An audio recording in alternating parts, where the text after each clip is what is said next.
السلام علیکم ورحمۃ اللہ وبرکاتہ۔ کویسچن ہے کہ کیا قے کے آنے سے، الٹی آنے سے روزہ ختم ہو جائے گا، روزہ ٹوٹ جائے گا؟ دیکھیں، اس میں دو صورتیں ہیں۔ پہلی تو صورت یہ ہے کہ کیا قے خود آئی ہے؟ اگر تو قے خود آئی ہے، اپنی کوئی جسم کے اندر ایسی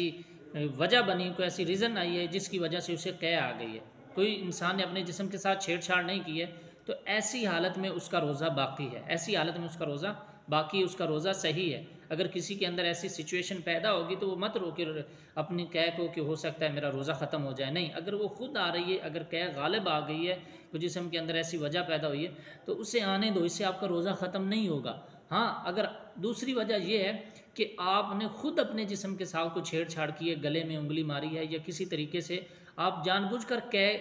لاتے ہیں اور قے کرتے ہیں، تو پھر آپ کا روزہ ختم ہو جائے گا، کیونکہ اس کے بارے میں سنن ابی داؤد کی حدیث ہے کہ نبی کریم صلی اللہ علیہ وسلم نے فرمایا، من ذرعہ قیء وہو صائم فلیس علیہ قضاء،